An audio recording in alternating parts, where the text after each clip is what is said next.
Bonjour à toutes et à tous, ma chère tribu des étoiles. Je suis ravie de vous retrouver aujourd'hui pour cette vidéo autour des énergies du mois d'octobre. Un mois qui s'annonce être, je pense, un des plus, si ce n'est pas le plus intense et le plus fort en termes d'énergie et des mouvements astrologiques qu'on a eu en toute cette année 2020, cette année si particulière. Donc, pendant ce mois-ci, la première chose que je voulais vous dire, c'est qu'on aura 2 pleines lunes et une nouvelle lune. Donc la première pleine lune sera le 1er octobre, pleine lune en Bélier. On aura ensuite une nouvelle lune, la nouvelle lune en Balance du 16 octobre et on aura le 31 octobre aussi une pleine lune en Taureau. Donc ça arrive de temps en temps quand les pleines lunes commencent comme ça le 1er du mois, il se peut que la suivante arrive, à la fin du mois. C'est pas super commun, mais ça arrive. Donc du coup, 3 moments, vous savez, les pleines lunes et les nouvelles lunes, c'est les moments un petit peu qui maxent de l'énergie. Et donc cette pleine lune en Bélier, par exemple, du 1er octobre, elle vient clôturer un peu un cycle des 6 mois, d'environ 6 mois, qui a commencé le 24 mars de cette année, où je vous avais parlé vraiment de tout un travail à faire très profond autour des blessures, en fait, d'abandon, des rejets, des trahisons, d'injustices, qui nous empêchaient, en tout cas qui étaient un peu comme des plaies ouvertes en nous, et qui nous empêchaient de nous montrer authentiques et d'oser affirmer qui on était, d'aller nous battre, entre guillemets, pour ce qu'on voulait, d'exprimer notre avis de manière très franche et très sincère, en fait. Et que comment, à cause de ces blessures-là, en fait, on avait du mal à exprimer notre authenticité, de peur de justement être rejeté, être exclu, être abandonné, ou du fait seulement qu'on nous aime pas. Donc on a fait tout un travail pendant ces 6 derniers mois. Donc au moment de la pleine lune, je vous en parlerai. Et du coup, maintenant, voilà, il y a une sorte de relâchement aussi et d'apprentissage très profond sur notre affirmation de nous, notre manière d'être. Je vais vous faire un peu les événements après, du coup, après cette pleine lune. On aura aussi le 2, ouais, le 2 octobre, Vénus qui va passer dans le signe de la Vierge jusqu'au 27 octobre. Donc ça va être du coup, Vénus en Vierge va nous permettre aussi de prendre du plaisir au fait de nous préoccuper aussi de nos routines, de nos habitudes, à mettre en place des petites actions pour prendre soin de nous, de notre santé, et essayer de garder un certain ordre dans certains désordres que l'on va avoir.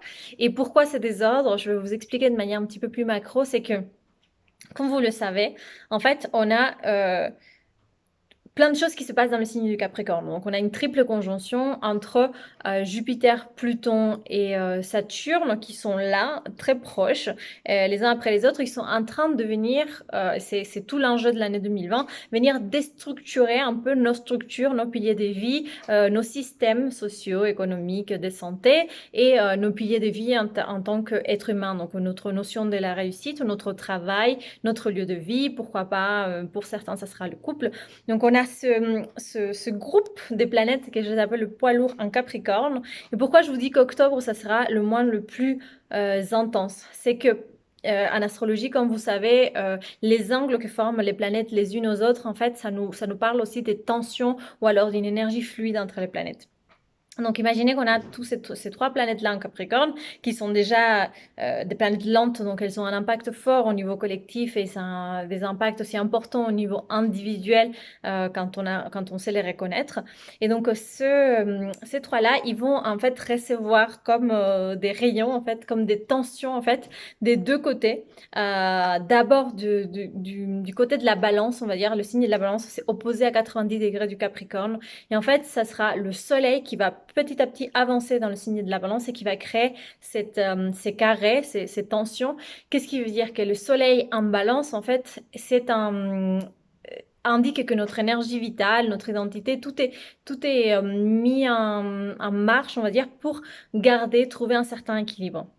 En créant des tensions avec ces planètes en Capricorne, en fait, on va sentir aussi beaucoup de déséquilibres, notamment au niveau de notre réalité matérielle.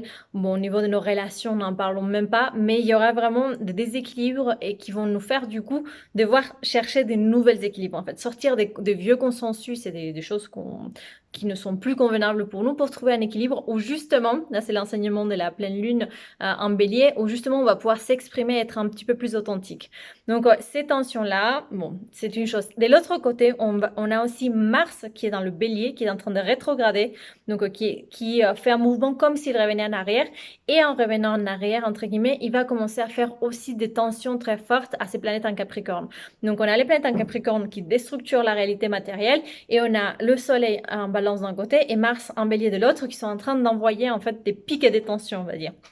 Et donc ce qui va dire que, et sans, en comptant aussi que la balance et du coup, enfin le signe de la balance et le signe de bélier sont opposés, et qu'il y a parfois aussi des oppositions, des choses qui vont se passer là-dedans, ce qui fait aussi qu'on a vraiment cette opposition entre la recherche d'équilibre, le fait de vouloir avoir des relations paisibles, de chercher la paix d'une certaine manière, et l'énergie aussi qui nous demande de nous affirmer, de faire des choses, de donner notre avis, et du coup qui vont venir tout créer des déséquilibres, qui vont venir aussi pas mal déstructurer un peu notre réalité. Mais pour comprendre tout ça, il faut peut-être aussi dire un principe, c'est qu'on va commencer le mois d'octobre avec la plupart des planètes en Capricorne, celles qui sont lentes, celles qui rythment un peu l'énergie, qui vont redevenir directes. Et c'était en rétrogradation depuis 4 et 5 mois pour certaines. Et donc du coup, Jupiter est déjà devenu direct en septembre. Le 29 septembre, le dernier jour, presque le dernier jour de septembre, Saturne redevient direct, et ensuite on a Pluton qui redevient direct le 4. C'est-à-dire qu'avec la reprise en direct de ces 3 planètes, on va avoir de toute manière une accélération de l'énergie. Cette accélération de l'énergie qui va faire ensuite, qui va être rythmée par les carrés dont je vous ai parlé, et qui ressemble un peu à l'énergie qu'on a eu en mars, qui était aussi un mois qui était super tendu. Bah là, ça va être encore un peu plus tendu parce qu'on a des planètes en bélier et des planètes en balance. Et donc du coup, Pluton redevient direct le 4, donc là on a toutes les planètes qui sont directes, et on a un premier contact de Mars qui va être en contact avec les nœuds lunaires. Comme je vous dis à chaque fois, les nœuds lunaires nous indiquent notre chemin de vie collectif, et en ce moment on est tous sur un chemin de vie collectif pour les 2 prochaines années, qui nous invite à sortir justement des croyances, des idéologies, des recherches des vérités absolues, pour nous ouvrir à quelque chose de beaucoup plus simple, à retrouver une âme d'enfant, une certaine légèreté. Donc le fait que Mars soit en tension avec les nœuds lunaires, ça nous indique pas mal aussi qu'on aura notre affirmation personnelle, notre guerrier interne. Le fait de l'exprimer, avec tout le travail qu'on a fait pendant ces 6 derniers mois, normalement on va pouvoir l'exprimer d'une manière un petit peu plus spontanée, plus franche, et sans avoir cette idée de conflit, mais plutôt d'essayer de rentrer dans une énergie beaucoup plus paisible, joyeuse et un peu joueuse aussi. Le 7, on a une opposition entre Mercure en Scorpion, parce que fin septembre, Mercure rentre déjà dans le signe Scorpion, avec Uranus rétrograde en Taureau. Donc Mercure en Scorpion, ce qu'il faut savoir, c'est qu'il va y passer tout le mois d'octobre, et en plus il va rétrograder à partir du 13. Donc Mercure, c'est la 3e rétrogradation de Mercure. On en a eu déjà une en Poisson, que je crois était en février, une autre en juillet en Cancer, et là en Scorpion. Donc on a beaucoup travaillé les signes d'eau cette année avec les rétrogradations de Mercure, ce qui veut dire qu'on a beaucoup travaillé aussi notre émotionnel. On a beaucoup travaillé, peut-être en février-mars, on a travaillé beaucoup plus notre connexion spirituelle, à quoi on était ouvert, qu'est-ce qu'on pouvait ressentir, peut-être une sorte de hypersensibilité ou d'ouverture spirituelle. En juillet, on a beaucoup travaillé l'émotivité, vraiment un peu à fleur de peau, cette hypersensibilité qui va être un petit peu plus terrestre plutôt que spirituelle, comme pour le poisson. Et on a notamment travaillé tout ce qui était les rapports à notre famille, à nos mères, ou les personnes, ou les figures maternelles, à notre capacité aussi d'être ou de nous envisager comme pouvant être mère aussi. Et là, on va rentrer dans une Mercure rétrograde qui va nous demander d'aller voir dans les profondeurs, comme si toutes les autres avaient été un peu une préparation.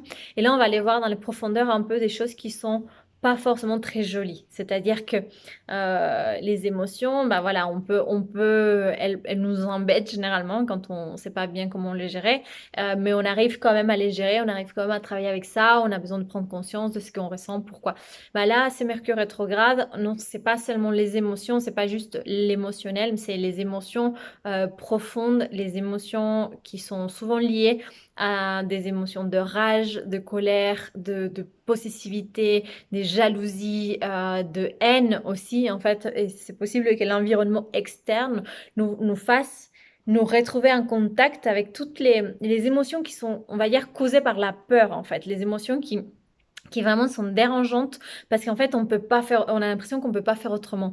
Tellement on a peur, donc tellement on met en place des stratégies un peu pour contrôler, pour essayer de, voilà, ouais, de tenir un peu sous cloche tout le monde ou de faire que les choses ne bougent pas parce qu'on a tellement peur d'avoir mal que du coup, ça s'exprime de cette manière-là. C'est un peu dont je vous ai parlé sur le bulletin des étoiles, ce côté, c'est le travail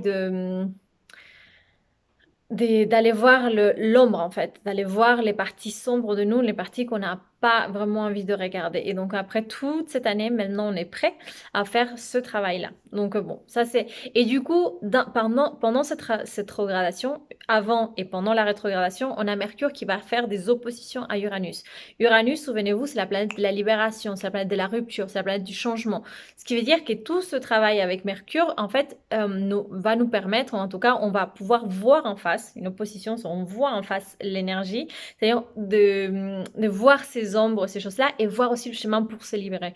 On aura 3 moments forts où il y aura des prises de conscience fortes, normalement, des prises de conscience, alors que ça soit au niveau individuel beaucoup, mais je pense au niveau collectif aussi, sur avoir des informations qui sortent à la lumière, des informations cachées, des choses dont on n'imaginait pas que ça pouvait exister. Et là, tout d'un coup, waouh, on prend conscience qu'il y a des choses moches qui se passent à pas à la surface, mais sous la surface du coup. Bref, ça c'est toute la rétrogradation de Mercure, donc je vous donne les dates. Le 7 octobre, c'est la première opposition entre Mercure et Uranus. Le 13 octobre, Mercure commence à rétrograder jusqu'au 2 novembre. Et la deuxième opposition de Mercure à Uranus, c'est le 19 octobre. Et la prochaine, ça sera en novembre, on en parlera dans la vidéo de novembre. Qu'est-ce qu'on a d'autre? Et donc, du coup, les tensions, comme je vous disais, entre Mars en Bélier et les planètes en Capricorne, ils commencent dès la fin septembre. Du 29 septembre, quand Saturne redevient direct, il fait tout de suite un carré, une tension à Mars. Donc, ensuite, le 9 octobre, on a Mars rétrograde en carré à Pluton. Et le 19, on a Mars rétrograde en Bélier en carré à Jupiter. Ce qui veut dire que tous ces, je l'ai dit dans une autre vidéo, mais tous ces, cette tension-là, c'est un peu comme s'il y avait une énergie, un peu le bélier, c'est la tête, hein, c'est comme si on avait un petit animal comme ça qui venait donner des coups sur un mur, sur une porte ou sur quelque chose et qui faisait trembler les structures. Donc alors ça peut être nous qui mettions en place des actions pour faire tomber des structures dans notre vie, par exemple, déséquilibrer des relations, bouger, déménager, faire des choses parce que ça nous convient pas, renoncer à un travail ou quelque chose comme ça. Mais je pense que ça peut être aussi une énergie au niveau collectif qui peut être une énergie un peu de révolte, de voilà, les gens qui commencent à s'exprimer, à dire ce qu'ils pensent et qui viennent déstructurer, qui viennent mettre un petit peu en danger ou à faire bouger les structures sociales, démocratiques, collectives, etc. Donc voilà pour les tensions. Et donc en même temps, comme je vous disais que le Mars depuis le Bélier fait ses tensions à Capricorne, on a le Soleil depuis la Balance qui fait aussi des tensions aux planètes en Capricorne. Et donc là, typiquement, ça va être le 11 où le Soleil va faire une tension à Jupiter en Capricorne, le 15 où le Soleil va faire un carré à Pluton en Capricorne et le 18 où le Soleil fera un carré à Saturne. Donc 11, 15 et 18, donc c'est à peu près, c'est dans l'autre sens pour les planètes en Bélier. Et donc du coup, ça aussi, c'est encore ce que je vous disais sur la perte d'équilibre, notamment dans nos relations et qui vont venir changer pas mal les structures dans notre vie. Donc c'est... Pour moi, octobre, c'est un peu un mois qui vient aussi nous tester sur tout ce qu'on a compris en fait, tout ce qu'on a appris et compris. C'est-à-dire qu'on a normalement compris qu'il y avait que les choses que la matrice, on va dire, dans laquelle on vit sociale et notre matrice personnelle, nos piliers, nos structures de vie, était quelque chose qui pouvait de manière assez profonde, assez intense, parce qu'on a vu comment la réalité matérielle a bougé à travers le Covid, comment ça a pu bouger à l'intérieur de nous aussi, ces différentes structures. Et donc là, on a compris que les structures sont en train de, voilà, certaines parties doivent être détruites pour pouvoir reconstruire dessus. Et Et en fait, on a vraiment cette énergie de donc il faut rompre des déséquilibres, donc il faut accepter aussi de ne pas plaire, il faut accepter de rentrer peut-être en conflit ou en tout cas de créer un peu des remous dans notre vie. Et d'un autre côté, Mars en Bélier nous a appris déjà tout le deuxième semestre, c'est l'intention, c'est de nous apprendre à gérer justement cette affirmation de nous et cette agressivité et cette euh, assertivité, si elle est bien faite, c'est du coup de l'assertivité, mais si c'est mal fait, c'est de l'agressivité, de la colère. Et donc, du coup, comment on peut continuer à transformer, ou en tout cas ne pas avoir trop peur quand nos structures bougent et se transforment malgré nous, parce que voilà, si se passe de nouveau quelque chose au niveau collectif, bah, du coup, comment est-ce qu'on peut garder notre centre avec tout ce qu'on a appris cette année sur le fait que voilà, on n'est pas forcément en danger, on va pas, c'est pas parce que tout bouge à l'extérieur de nous qu'on va mourir. Ça, c'est peut-être des choses, c'est des sentiments auxquels on va être confronté, mais c'est la différence entre l'émotion, la peur de la mort et le vrai risque de mourir, par exemple. Donc, pendant que ces structures bougent, bah, apprendre aussi que parfois aussi on peut rentrer en déséquilibre, notamment dans nos relations. Et je pense que ça, il y a beaucoup de tensions d'octobre qui vont rappeler des tensions qui se sont passées fin août. Et fin août, notamment, on a eu vraiment beaucoup de problématiques et des questions autour de nos relations. Donc, qu'est-ce qui se passe? Comment est-ce qu'on est capable de maintenir et d'être calme pendant que aussi c'est le chaos dans nos relations, c'est-à-dire où il y a des déséquilibres qui se rompent, on a l'impression que on pourra plus jamais parler à une personne, on a l'impression que notre relation est vraiment, vraiment un risque, qu'il y a du danger, que voilà, on a dit des choses qu'il fallait pas dire, on a vu des choses que on ne sait pas si on pourra pardonner, on a l'impression de perdre peut-être des relations qui sont super importantes ou des personnes qui sont super importantes. Mais du coup, comment on peut juste euh, tenir notre calme et cet espace pour que aussi tout ce qui doit bouger bouge en fait, parce que ça ne veut pas dire que parce que ça bouge c'est fini. C'est pareil comme pour nos structures de vie, c'est pas parce que ça bouge qu'on va mourir, c'est pas parce que nos relations les plus importantes sont en train de se transformer qu'on va mourir. C'est juste ce passage entre voilà, c'est un moment de déséquilibre, c'est un moment où on n'est pas content d'avoir ces déséquilibres, mais si on respire, ça va s'équilibrer d'une nouvelle manière. En fait, tout ça, toutes les transformations, que ce soit dans nos structures de vie, dans nos relations, l'idée, c'est voilà, de rompre ces consensus, de rompre tout ce qui était pas, qui était plus juste en fait pour nous, pour les autres, par rapport au temps dans lequel on vit. Et du coup, créer des nouveaux équilibres beaucoup plus paisibles, beaucoup plus justes, beaucoup plus alignés avec qui on est. Et d'un autre côté, vraiment les leçons de Mars en Bélier qui sont comment ne pas dans ces moments où tout bouge à l'intérieur de nous, où tout bouge à l'extérieur de nous, où tout bouge dans nos relations, comment est-ce qu'on peut ne pas céder à la colère, ne pas céder à l'impulsivité? Parce que la première chose qu'on a envie de faire pour certains, quand on se sent attaqué, quand on se sent menacé, c'est d'attaquer. C'est d'attaquer ou alors de fuir, n'est-ce pas? C'est un de deux, mais on peut pas rester en place. C'est difficile de juste accepter et juste regarder les choses se faire. Donc, comment on peut justement travailler cette idée de colère, d'agressivité pour calmer un peu, ne pas se tromper, ne pas voir parce que les autres dans leur relation, dans leur vie sont en train de bouger, que notre vie est en train de bouger, pardon, et ne pas croire qu'en fait on est ennemi, ne pas croire que l'autre c'est l'ennemi, ne pas croire que l'autre est en train de me faire du mal, ne pas croire que je vais, voilà, que je suis tellement menacée en fait, c'est ça, c'est comme si, ce qui était à l'épreuve aussi, c'est notre capacité à comprendre que les menaces, les transformations ne vont pas nous tuer. C'est juste c'est juste de mauvais moments à passer, mais il faut les passer, il faut les soutenir en fait. Et donc du coup, comment on fait pour ne pas rentrer dans cette agressivité, dans cette colère, signaler du doigt l'autre, dire que c'est de la faute de l'autre ou vouloir imposer notre réalité parce que si je n'impose pas ce que je pense, bah l'autre va me marcher dessus par exemple. Non. Là, c'est vraiment l'apprentissage des Mars, au-delà de gérer la colère, de gérer l'agressivité, de gérer l'impulsivité, c'est-à-dire, moi, j'ai des désirs en moi, qui sont très profonds, des désirs, des choses que j'ai envie de faire depuis que j'ai 5 ans. Depuis 5 ans, j'ai envie de chanter, ou j'ai envie de danser, ou j'ai envie de jouer à la guitare, ou j'ai envie de peindre, ou j'ai envie d'écrire. Et ces désirs-là, même si je ne sais pas comment je vais construire quelque chose là-dessus parce que c'est le bordel dans la société, parce que dans mes relations c'est compliqué, que j'ai pas beaucoup de certitude, comment est-ce que je fais pour exprimer ces désirs-là comme un acte de foi pour la vie en fait? C'est-à-dire moi, je crois à la vie, je suis je crois que quelque chose d'autre, au-delà de tout le chaos, quelque chose d'autre est possible. Et du coup, comment je sors mon individualité et ce qui est le plus riche en moi, l'étincelle qui sort de moi, comment je la mets en place sans écraser les autres, sans avoir peur que les autres m'écrasent, sans avoir peur que les autres m'empêchent de faire quoi que ce soit. Et de dire mon désir a une place légitime dans ce monde et a une place aussi légitime que les désirs des autres. Et c'est ça. C'est j'accepte mon désir et je poursuis et en même temps je laisse les désirs des autres s'exprimer aussi sans me sentir menacée. Bref, ensuite, bon, je vous ai déjà dit un peu de manière éparse tout ça. Le 16, on a la nouvelle lune en balance bah, qui sera assez tendue, vraiment assez tendue. Il y a des tensions de partout et c'est exactement l'apprentissage dont je viens de vous parler. On est toujours dans la même chose. Et ensuite, le 22, on a le soleil qui rentre dans le signe du scorpion et donc du coup, on va aller travailler justement toutes ces prises de conscience et aller regarder ses ombres et aller regarder tous ces peurs et ces sentiments d'insécurité et des menaces que l'on peut avoir en nous.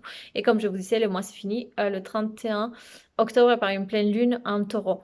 Alors, j'ai pas fait comme d'habitude où je fais quelque chose de plus séquentiel, mais là, je pense que je vous ai donné vraiment les apprentissages globaux de ce qu'on a déjà, de ce qu'on apprend depuis plusieurs mois et de ce qui va être testé pendant ce mois d'octobre. Et donc, encore une fois, tous mes conseils euh, de garder son calme, de garder de la distance, de l'objectivité par rapport au chaos, à ce qui peut se passer à l'extérieur, ce qui peut se passer en nous, ce qui peut se passer dans nos relations, de garder ce calme, de tenir l'inconfort, de tenir l'instabilité, de juste dire, OK, c'est en ce moment-là, tout bouge, mais je tiens, j'ai pas besoin de réagir.